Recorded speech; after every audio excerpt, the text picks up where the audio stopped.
Today we're going to talk about why it's so important to continuously keep learning.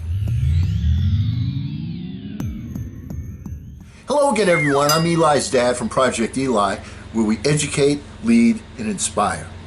And today we're going to go over some of the things why people stop to continuously learn and why it's so important to continuously learn. So give me a few minutes while I chit-chat with Eli and you can eavesdrop. Listen in, take a note or two, and have some fun. I want to start off today, Eli, by sharing with you a video that I revisited yesterday by Sir Ken Robinson. Yes, he's from England. And this particular video, by the way, happens to be, from what I understand, the most watched video from the TED Talks series. So I'm not the only one that thinks it's excellent. I want to share a couple of stories with you. All right, first of all, why do we think and enjoy kids so much? It's because they're authentic. We love being around them. They're authentic and they're creative. So let me tell you the first story. The first story Sir Kenneth tells us is there was a teacher in a classroom. And one of the students in the classroom was a little girl. These are young kids. And this particular little girl wasn't somebody that used to pay a lot of attention. She would meander over from subject to subject. And so the assignment was the teacher had everybody drawing. And she looked over and she saw the little girl, and the little girl was intently drawing. And so she wanted to add something positive to the little girl. She walked over and she said, "So, what are you drawing?" And the little girl replied, "I'm drawing a picture of God." And then the teacher said, "Sweetheart, nobody knows what God looks like." And the little girl said, "They will in a minute." Okay, so that was one story that I really liked, found amusing. I want to tell you another story, and this one is from Sir Ken has a 4-year-old son, or had a 4-year-old son, that was in the school play, which happened to be the nativity play. And as he says on the video, I'm sure you're familiar with the story, all right? And you do remember that as part of the story, the 3 kings come and they bring the gold, the frankincense, and the myrrh, right? Okay, well, it seems that the little boys, when it was their turn to go on stage, got things a little bit out of order, right? So the first little king comes up and he says, "I bring you gold." And then the second little king comes up and says, "I bring you myrrh." Well, somewhat flustered because it was out of order and the kid said his line, the third little boy said, "Frank sent you this." The point is that the kids will take a chance if they don't know what to do. They give it a go no matter what. They're not frightened of being wrong. And the point is that if you're not prepared to be wrong, you'll never come up with anything original. By the time kids get to be adults, they have, for the most part, lost that capacity. Our education system is teaching kids that mistakes are the worst things that they can make. So, let's examine this a little bit further. All right, we need to keep learning. And here's one of the things that I see in the business world all the time, and I'm going to give you some examples of how you yourself have been in this particular position. You find that because of technological advances or value changes or personnel changes or whatever, that sometimes people adhere to a system way too long. And what they focus on is making an archaic system, something that needs to be changed, needs to be updated, more efficient. And so what they ultimately become is they become efficiently ineffective. Let me give you an example. Eli, when you were a baby and you wanted to be changed, or you were hungry, or you were upset about something, you started to cry. That got our attention immediately. We would rush over, "Oh, what does he need? What's his feeling? What's his problem?" All right? And then as you got older and older and older, you continue to cry, and you'd even cry louder.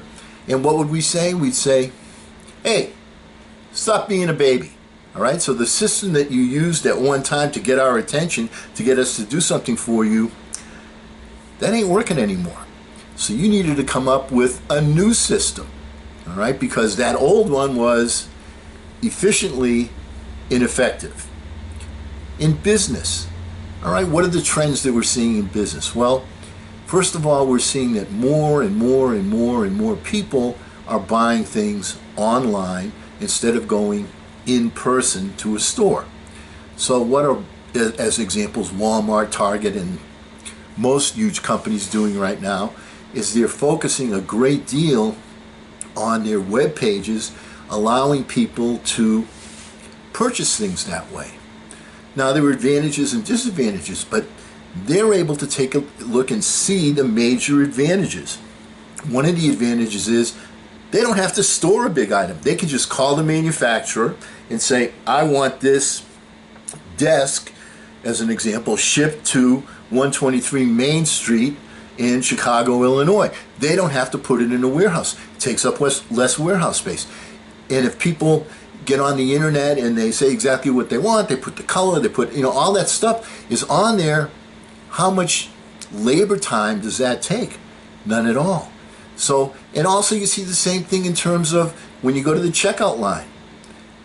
Being of the more seasoned, older generation, I'm one of the few people that prefers to go where there's an actual living human being, put the stuff, and let them scan it, okay? Even that's something that we didn't have 20 years ago, all right, where they scan it, the price comes up automatically. But what do most people do? Most people go to the self-checkout line. It eliminates labor. So you see all the different things. People, they're looking to become more efficient, all right? And the old ways are efficiently ineffective. Other examples, the postal service, delivering a letter. When you want to send a letter to somebody, what do? You don't go out and buy stamps. What you do is you get on the computer, you send them an email or, excuse me, Eli, a Snapchat, all right, or a text, and that's much more efficient, it's much faster. So, but the point is, the object of the activity is still the same. Is to communicate, as an example with the case of a letter, is to communicate a thought from person A to person B. Just the method has changed. Now, my point here is, these are all obvious things. I'm not telling you stuff you don't know. My point, though, is that we, when we become adults, for the most part, become hypocrites. And when I say that, what I mean is we force our kids to go to school. You need to go to school. You need to graduate. You have to go until you're at least, 16, 18, whatever it is. You have to go for a certain age. You're forced to learn these basics.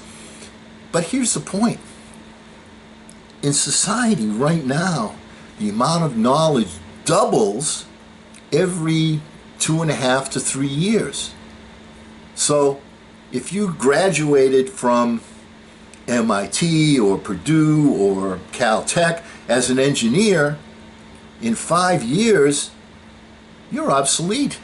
You must continue to learn to pick up the new stuff. Same thing is true in the medical profession.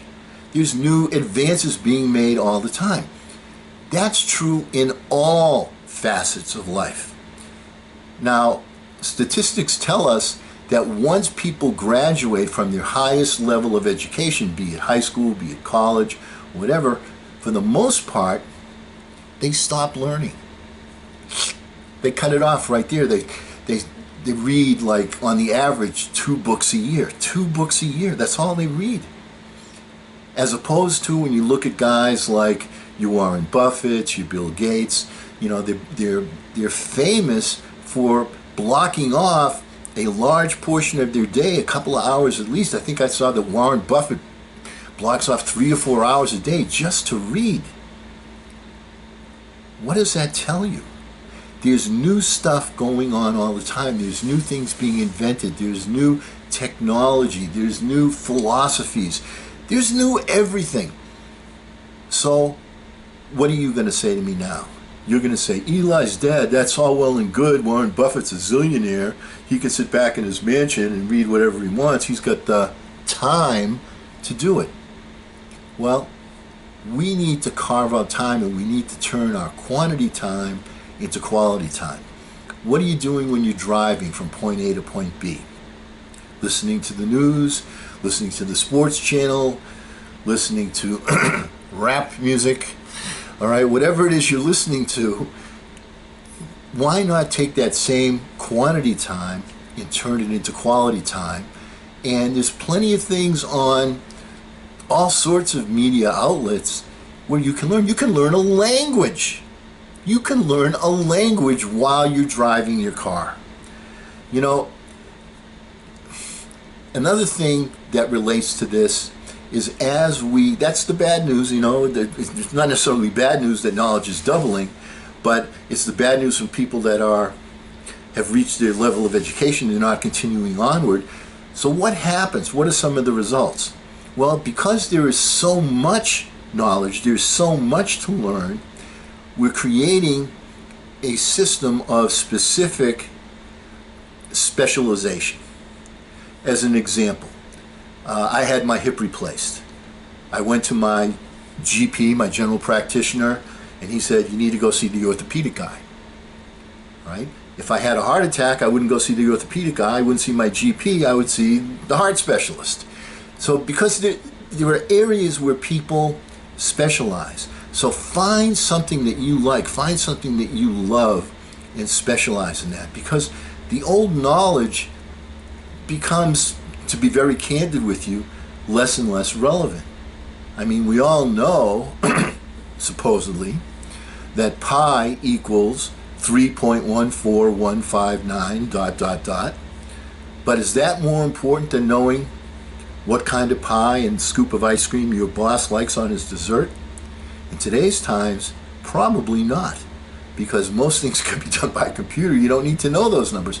You follow what I'm saying? So there's that kind of knowledge. Now, the other thing I want to point out to you is that because of our tremendous strides in communication, people are moving away from people skills at an alarming rate.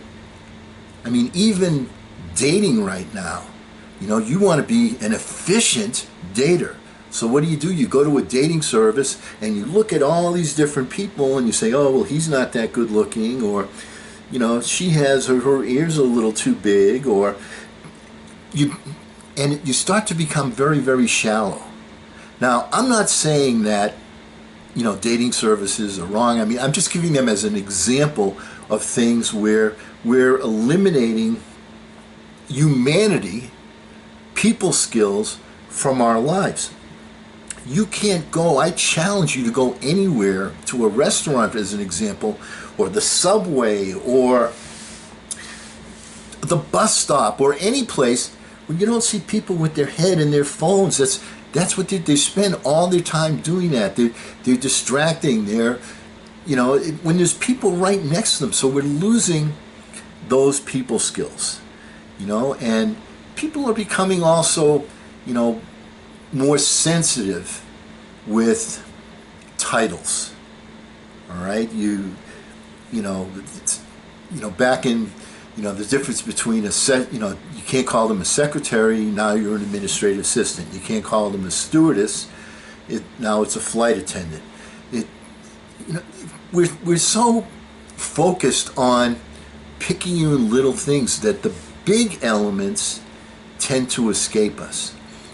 Eli, I'm begging you, I appreciate the fact that you're very knowledgeable, you teach me stuff, you know, you taught me how to do Snapchat, you taught me how to you taught me you put these things on my phone, you're helping me out. I appreciate that, it's important, and it's important for me to keep learning these things. Why? Because I want to be active in today's society. I don't want to be a get off of my lawn type guy, and I want to communicate with you and also people of your generation as well.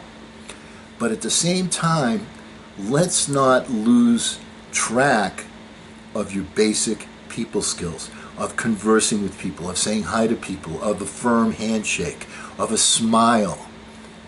These are basic elements that are timeless.